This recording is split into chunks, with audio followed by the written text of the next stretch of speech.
Yeah, my name's George. I work for Iveco. I'm the International Key Account Manager. Now, George, Iveco, fantastic vans and trucks and vehicles. What are you doing here today?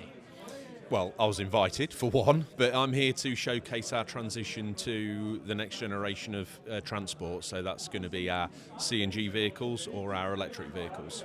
Now, electric vehicles are very much the topic of debate here at the panel discussion. Do you think they were well received? Yeah, I do actually. I think it's been a well put on day. I think there's been, as you can see behind us right now, there's been lots of engagement in terms of people talking with each other and sharing ideas.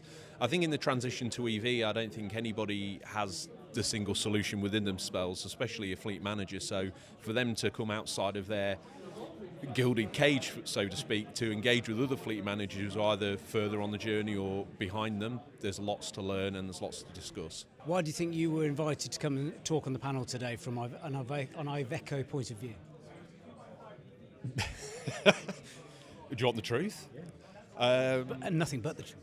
Oh, I think it was a dice roll, probably. I've recently done some stuff with the EV Cafe as well, a podcast that's due to come out, and I think that just put my name at the forefront of their mouths. Now, you guys are doing a lot of stuff in the sustainable transport realm. Why is it important that we do focus on sustainable travel? Sustainability in terms of transport is literally the key to the next 10, 20 years of transport. We're leaving behind ICE vehicles and we're transitioning towards EV. There's a talk today of how that's good for the environment. It's something that seems to be at the forefront of the government's mind as well.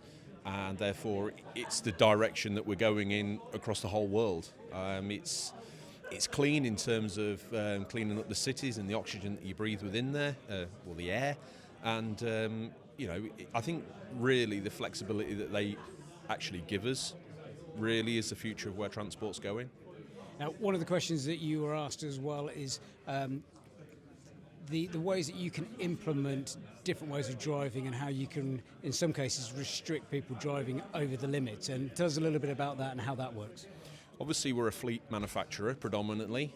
We have some retail entries as well, but predominantly we work with large fleets. And when you want to control a large group of vehicles, it's very key for the transport manager to be able to make sure they're all working off the same hymn sheet, for want of a better word. So you can lock those vehicles in eco mode, which means that the drivers can't get the fast pedal out and go tearing up the road, and it then gives you a much more predictable return across your fleet of how they're doing, not only in terms of range but also what the drivers are up to in terms of harsh braking, etc. So you reduce all that, extend the range, give yourself that I guess also that they're not out there breaking the law too much either, so there's a double win there and there. I like it. And if there was one takeaway that you'd like the audience to take away, what would that be? The takeaway is basically just to listen. I think that there's a lot of talk in the EV world, and we're guilty of filling the room with it today. But I think that if you can sit down and take away the key points that are for you, not everything here today discussed was for everybody, but I think, as John said at the end, there's certain little nuggets within there that's certainly going to help a transport manager, maybe help a driver, maybe help a leasing company provide the right vehicle, help an OEM like ourselves make the right decisions about how we integrate with people or recommend our product to people. So yeah, listening is probably one of the most undersold skills in the world, and here today was a good time to listen and take on board.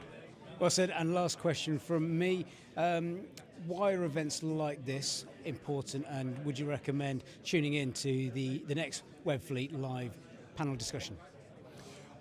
As I've said before, I think that events like this are absolutely key to helping understand and move forward in this sort of decarbonisation role that we've got. So even if you're tuning in on the internet, absolutely the best thing to do. If you don't want to come out of your normal world down here in person, which I thoroughly recommend, they've done a nice spread and everyone's had a wonderful time, very friendly.